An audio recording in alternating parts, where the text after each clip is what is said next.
O Steve, ele até falei na live do Michael Jackson. Bem, vamos lá começar um capítulo à parte aqui. O Steve, né? O Steve, o capítulo chama O Steve. O Steve Wonder, ele, de fato, ele começa a carreira dele com 12 anos na Motown. Cego, multi-instrumentista, ele já tocava bateria, bongô e harmônica. Depois, piano, Hammond e tal. Assim, o Steve, quando a gente fala que ele é um baterista, ele não é um bom baterista, ele é um baterista espetacular, ele é um baterista assombroso. Ele não é um gaitista qualquer, ele é um gaitista. Se você fizer um ranking dos 5 maiores do mundo, o Steve está ali no top 3. E muitos colocam, muita gente mesmo, já vi gaitista, já vi Rio do Hora, o próprio Toots Thielemans falando, olha, o Steve Wonder faz o que eu não consigo fazer. Sabe, ele não precisa nem de gaita em vários tons, tudo ele resolve com uma gaita só. O que ele faz na gaita, eu nem sei como ele faz. Eu nem sei como isso é possível. Muita gente vê o estilo do Steve assim mesmo, eu não sei como que ele faz isso. E ele vai chegando na vida adulta dele, para a carreira da vida adulta dele, com muita tranquilidade até. Diferente do Michael Jackson, que foi um pouco mais complicado, né? Esse disco aqui, ó, Seal, Seal, Deliver, né? Que é um descasso. Esse disco aqui, eu já considero que ele é o Steve pré-adulto. Né? Pré-adulto é ótimo. Porque ele já produz esse disco. Ele compõe algumas faixas, ele já decide o que ele queria do disco.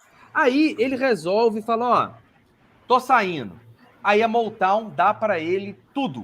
Faz um contrário multimilionário com ele, como ela nunca tinha feito com ninguém, deixa todo o controle artístico com ele e ele produz esse disco aqui. Quando ele produz esse, Where I'm Coming From, aqui ele estava até casado com a Cerita, né, ou Cyrita, ou C-Rita, escolham como vocês quiserem, eu nunca vi uma unanimidade na pronúncia dela, nem nos Estados Unidos. Esse disco flopou. Esse disco é ótimo, mas ele flopou, porque ele ficou comparado com What's Going On do Marvin Gaye. E ele flopou. E aí o Steve falou, não se intimidou, ele se aproxima daqueles caras gênios que desenvolveram aqueles sintetizadores monstros, e aí ele começa o que seria a fase que é chamada do período clássico da carreira do Steve Wonder, que ele, num período muito curto, produz uma quantidade absurda de discos. Ele começa com esse disco ele lança em março de 72, Music of My Mind, que aqui já tem o Love Having You Around, que é dele com a Cerita. Tem várias parcerias dele com ela faz os backings para ele. E aqui o disco começa, ele tem um trecho atrás que é Steve Wonder comes of age in now time into his own. Tipo, Steve Wonder envelheceu da forma dele. Tá? Um gênio jovem cresceu e agora canta suas novas músicas e agora ele está livre. É o final da frase. Now he's free. E aqui ele já usa os Moogs, ele já usa os teclados, já toca a quantidade de instrumentos, já toca o disco praticamente todo sozinho e constrói o disco sozinho. Esse disco fez muito sucesso por conta de Superwoman, que tinha uma versão de rádio editada, mas a Superwoman completa é uma música de 8 minutos que tem no disco, em que o segundo trecho de Superwoman, assim como outras canções do Steve, assim como, é sério, tá, o que eu vou falar agora, como You and I, como Lately, como são momentos, como Visions, são momentos do Steve Wonder que não é que ele faz uma música extraordinariamente bonita, é que ele faz um negócio que você não acredita que aquilo é real, que aquilo existe no planeta Terra. Que você olha para esse cara e fala, você só pode ser uma divindade mesmo, porque o que você está trazendo não é música normal que eu escuto com outras pessoas, que é música que o Elton John, que o Paul McCartney escuta e fala, meu, de onde veio esse menino? O que esse cara tá fazendo com a gente? E aí o Steve lança esse disco já em 72 e ele fecha 72 com outro disco tão extraordinário quanto, Dois que é o álbuns. Talking Book. Dois álbuns. Esse eu conheço melhor. Quando ele lança esse disco aqui, ele já ganha prêmios pelo outro e ganha todos os prêmios por esse. O Talking Book, né, esse livro que fala... Aqui, olha, tem muitos elementos aqui, né, Grings? Olha o visual do Steve. A capa é linda, né? Olha o cabelo trançado. Olha a aproximação do americano com o Afrobeat, né, com a África, que antes era ainda distante, mas aqui não. E os temas... Esse simbolismo que ele está revirando a terra, remexendo nas raízes, ou seja, muito, muito simbólica essa capa nesse sentido alegórico também. Eu gosto demais desse disco. Exatamente. Esse disco ele abre com... É maravilhoso. E aqui é interessante porque esse disco ele separou da Sarita. Só que ela se tornou parceira de vida dele, né? Eles continuaram cantando juntos sempre, até ela morrer. Só que ela se separa dele aqui. Então aqui tem músicas tanto de amor, como You Are the Sunshine of My Life, como I Believe, When I Fall in Love with You Will Be Forever, que eu amo essa música de todo o coração, que é uma letra, inclusive, da Yvonne Wright. Só que aqui tem canções de término também, como You and I, como Tuesday Heartbreak, canções já de protesto ao Nixon, como Big Brother, ou canções desse término, como Looking for Another Pure Love, coisas que vão formatar o R&B moderno, atual, como Maybe Your Baby. E assim, das coisas mais geniais de todos os tempos, né? É o disco do Steve de 72, o Talking esse disco Book. É bom, é muito bom, é muito Por conta desse disco, assim, a gente já poderia chamar 72 de um ano especial para Black Music. Só se esse disco fosse lançado. Esse disco ganhou o Grammy. O disco seguinte do Steve Wonder ganhou... Do Steve eu trouxe mais discos. O Inner Vision, de 73, ganhou o Grammy. O disco de 74... Do Steve, o Fulfillness, que fecha essa fase dele tocando todos os instrumentos, também foi premiado. E aí, ele, em 75, não lançou disco. E aí, o Paul Simon ganhou o Grammy.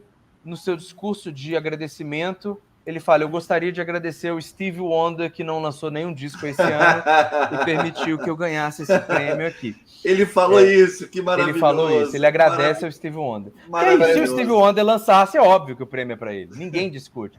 E aí, que legal. O Steve Wonder pira mesmo, não é figura alegórica, ele pira. Literalmente. Ele tinha tanta música na cabeça dele, tanta ideia, que ele vira para o Berry Gordy, diretor da Motown, dono da Motown, fala: cara, estou aposentando, eu vou para a África, eu vou morar numa praia lá e não dou conta mais. É tanta coisa na minha cabeça que eu não dou conta.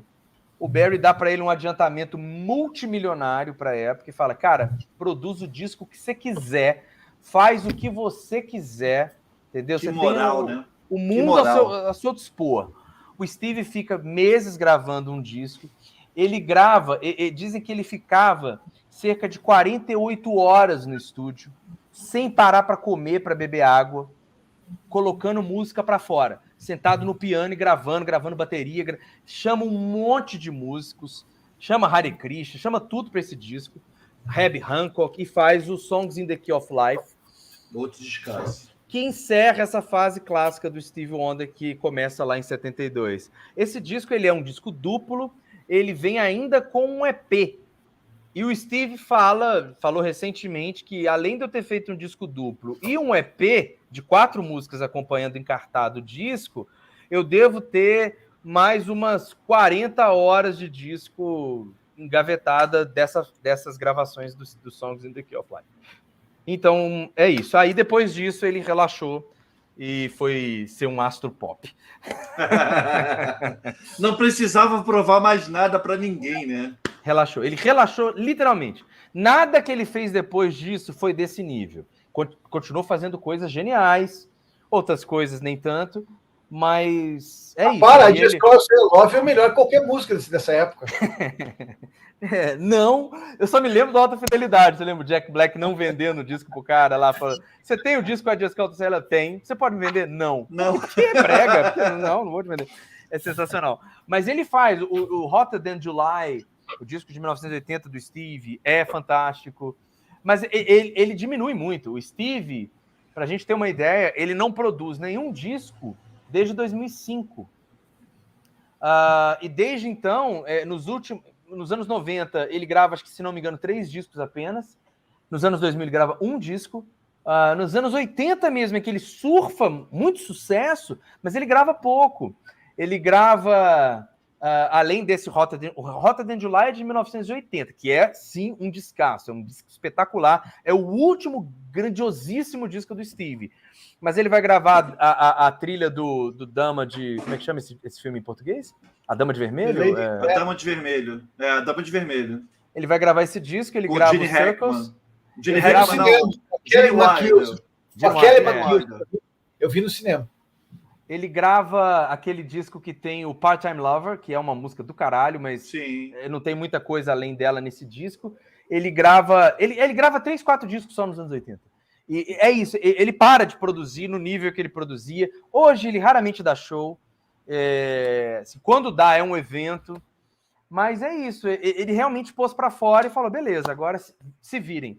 E é tratado como, assim, ele é uma divindade. O Steve vai chegar, ele é ovacionado por todo mundo que está ao redor. Vocês sabem, o Bill Withers, que nós vamos falar aqui hoje na live, quando foi entrar no Hall da Fama do Rock, o Bill Withers, o Steve Wonder entra, ele é ovacionado, aí ele apresenta o Bill Withers. O Bill Withers chega, fala sobre as suas músicas. Aí no final o Bill Withers fala assim, olha, quer saber?